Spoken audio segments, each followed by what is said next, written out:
د پیښور پوهنتون د سولې او شخړې په څانګه کې د افغان او پاکستاني محصلینو ترمنځ غونډه جوړه شوې وه چې په بېلابېلو څانګو محصلینو پکې برخه اخیستې وه.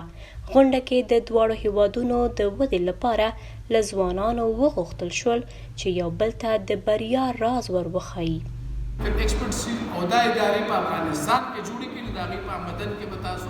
د سولې او شخړې د څانګې مشر بابر شاه وایي چې افغانستان او پاکستان دواړه ګاونډي هیوادونه دي او باید د یو بل سره د امکان تر حده اړیکې ښې کړي. ځوانان چې کوم د مستقبل د دواړو ملکونو ډېر غټ تعداد کې دي، نو موږ دا کوشش وکړو چې د ځوانان یو بل ته آمنے سامنے مخامخ کې نه دوی د مختلفو موضوعاتو باندې خپل نظریات چې کوم دي په هغې باندې خپل خیالاتو اظهار وکړي، یو بل سره د اعتماد دغه چې کوم دی ماحول چې کوم دی چې دا نور مضبوط کړي.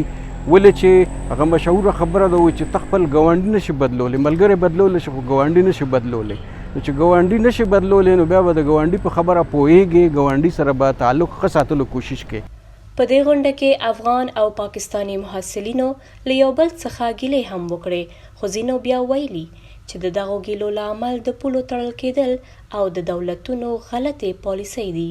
دلته هم پښتانه دي، اخوا هم پښتانه دي، نو دا کامنلیټیز چې کوم دی دا ډیفرنسز جوړ شوي دي، دا بارډرز د وجې نه جوړ شوي دي یا نور داسې چې کوم دی ایکسټریمزم د وجې نه جوړ شوي دي. که پرس که مونږ دلته بارډر پرمیبل کو مونږ فلو ان چې کوم دی ایزیلی کولی شو، هلته مو خپلې رشتې دلته هم رشتې دي. او بل دا ده لکه ټرایبز دي ټول، داسې نه چې یو یورپ کې دی هلته چې کوم دی ځان له اوسېږي یا بل دلته ځان له اوسېږي، نو دا ډېر نږدې پاتې کېږي.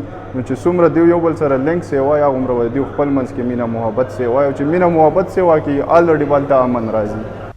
غونډه کې ګډون کوونکي افغان او پاکستاني محصلین وایي چې د دغه غونډو له لارې کرکې کمېدلی شي.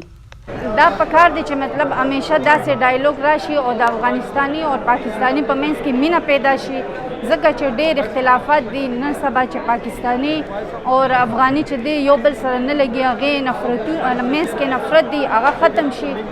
یو سټوډنټس ته دا نه دی پکار او نه یو د کنټري دغه ته باشندو ته داسې پکار دي چې هغې یو بل باره کې داسې نیګیټیو رول ادا کړي.